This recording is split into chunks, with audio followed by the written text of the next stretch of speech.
আসসালামু আলাইকুম রহমতুল্লাহি বারাকাতু। সমস্ত প্রশংসা সে মহান রব্বি কারীমের উপরে যে আল্লাহ পাক রব্বুল আলামিন আজকে পবিত্র জুমার দিন সকলকে আল্লাহ পাক রব্বুল আলামিন আগে আগে মসজিদে জুমার নামাজ পড়তে যাওয়ার তৌফিক দান করুক। সকলে পড়ুন আমিন।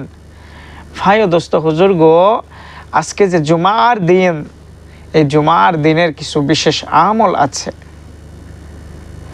জুমার দিনের বিশেষ কিছু আমল আল্লাহ পাক রব্বুল আলামিন দিয়েছেন, সেগুলো আমরা অনেকে জানি, অনেকে জানি না। আপনি প্রস্তুতি গ্রহণ করবেন জুমার নামাজে সর্বপ্রথম মসজিদে গিয়ে প্রথম কাতারে বসার, এবং খতিব সাহেব যখন খুতবা দেবে কোনো কথাবার্তা না বলে খুতবা শোনা। কথা কি বুঝতে পারছেন? এবং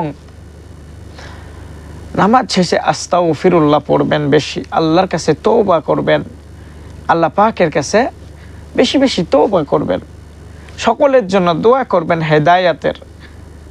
আল্লাহ যেন সকলকে শেফা দান করে, পানাহ দান করে।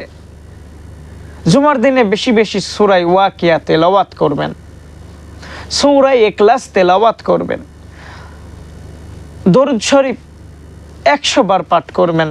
কি কি ফজিলত আছে সব বলবো আলহামদুলিল্লাহ, আগে বলে নি। সূরা আর রহমান তেলাওয়াত করবেন টাইম পেলে। কথা কি বুঝতে পারছেন? দেখবেন আপনার বালা মুসিবত বিপদ আল্লাহ পাক রব্বুল আলামিন সব কাটিয়ে দিয়েছেন।